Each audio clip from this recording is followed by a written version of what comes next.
ಈಗ ಕುರ್ಚಿ ಸಂಘರ್ಷದ ಮಧ್ಯೆ ವಿದೇಶಕ್ಕೆ ಹೊರಟಿದ್ದಾರೆ ಡಿಸಿಎಂ ಡಿಕೆ ಶಿವಕುಮಾರ್.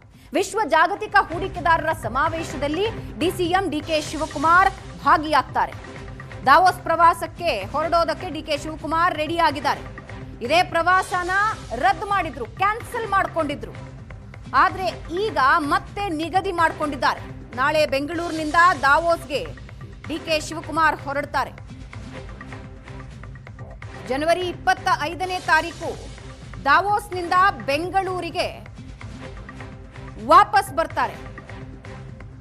ದಾವೋಸ್ನಲ್ಲಿ ವಿಶ್ವ ಜಾಗತಿಕ ಹೂಡಿಕೆದಾರರ ಸಮಾವೇಶ ಇದೆ. ಇವತ್ತಿನಿಂದ ಜನವರಿ 23ನೇ ತಾರೀಕಿನವರೆಗೆ ಈ ಸಮಾವೇಶ. ಈಗಾಗಲೇ ದಾವೋಸ್ಗೆ ಸಚಿವ ಎಂಬಿ ಪಾಟೀಲ್ ತೆರಳಿದ್ದಾರೆ. ಈ ಸಮಾವೇಶದಲ್ಲಿ ಭಾಗಿಯಾಗೋದಕ್ಕೆ ಸಿಎಂ ನಿರಾಕರಿಸಿದ್ರ ಹಿನ್ನೆಲೆ ದಾವೋಸ್ಗೆ ತೆರಳೋದಕ್ಕೆ ಡಿಸಿಎಂ ಡಿಕೆ ಶಿವಕುಮಾರ್ ರೆಡಿ ಮಾಡಿಕೊಂಡಿದ್ರು. ಕೊನೆಗೆ ಚುನಾವಣೆ ಕಾರಣ ಕೊಟ್ಟು ಪ್ರವಾಸ ರದ್ದು ಮಾಡಿಕೊಂಡಿದ್ರು.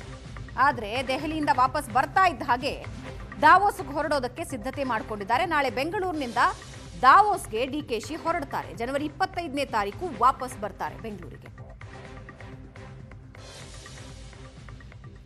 ವಿಶ್ವ ಜಾಗತಿಕ ಹೂಡಿಕೆದಾರರ ಸಮಾವೇಶದಲ್ಲಿ ಭಾಗಿಯಾಗೋದಕ್ಕೆ ಎಲ್ಲ ಸಿದ್ಧತೆ ಆಗಿತ್ತು. ಆದರೆ ಹೋಗೋದಿಲ್ಲ ಅನ್ನೋ ನಿರ್ಧಾರ ಮಾಡಿ ಕ್ಯಾನ್ಸಲ್ ಮಾಡಿಕೊಂಡಿದ್ರು.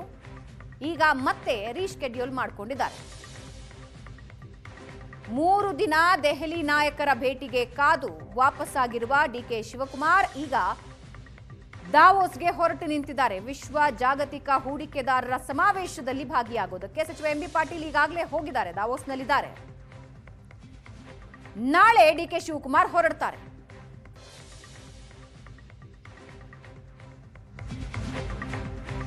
ಕುರ್ಚಿ ಸಂಘರ್ಷದ ಮಧ್ಯೆ ಡಿಸಿಎಂ ಡಿಕೆ ಶಿವಕುಮಾರ್ ದೆಹಲಿ ಪ್ರವಾಸ. ಕಾಂಗ್ರೆಸ್ನಲ್ಲಿ ಯಾವುದೇ ಗೊಂದಲ ಇಲ್ಲ ಅಂತ ಪ್ರಿಯಾಂಕ್ ಖರ್ಗೆ ಹೇಳಿದ್ದಾರೆ. ರಾಹುಲ್ ಖರ್ಗೆ ಕರೆದು ಮಾತಾಡ್ತೀವಿ ಅಂದಿದ್ದಾರೆ. ಅಲ್ಲಿವರೆಗೂ ಯಾರೇ ಮಾತಾಡಿದ್ರೂ ಉಪಯೋಗ ಇಲ್ಲ. ಇಬ್ಬರು ಹೈಕಮಾಂಡ್ ಹೇಳಿದ್ದಕ್ಕೆ ಬದ್ಧ ಅಂದಿದ್ದಾರೆ. ಸದ್ಯಕ್ಕೆ ಯಾವುದೇ ಬದಲಾವಣೆ ಇಲ್ಲ ಅಂತ ಬೋಸರಾಜು ಕೂಡ ಹೇಳಿದ್ದಾರೆ.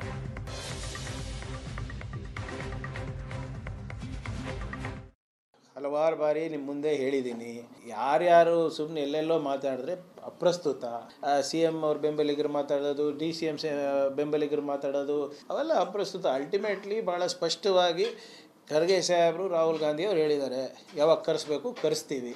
ಅಲ್ಲಿ ತನಕ ನೀವು ಗೊಂದಲ ಇದೆ ಅಂತ ಅಂದ್ಕೊಳ್ಳಿ ಅಥವಾ ಇಲ್ಲ ಅಂತ ಅಂದ್ಕೊಳ್ಳಿ, does not matter. CM clear ಇದ್ದಾರಾ ಸರ್ ಹೈಕಮಾಂಡ್ ಅಂತ?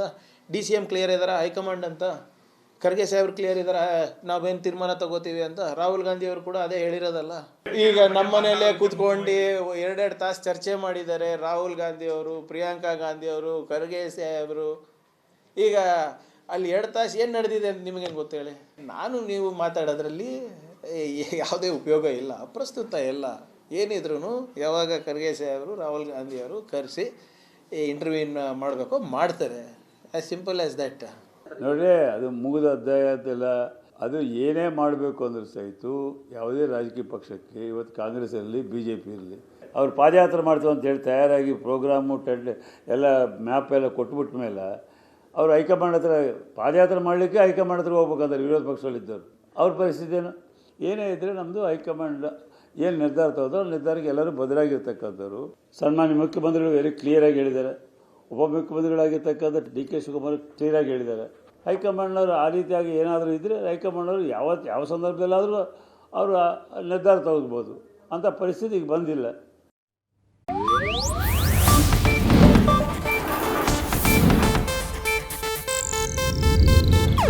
ಇದು ಏಷ್ಯಾನೆಟ್ ನ್ಯೂಸ್ ನೆಟ್ವರ್ಕ್ ಪ್ರಸ್ತುತಿ.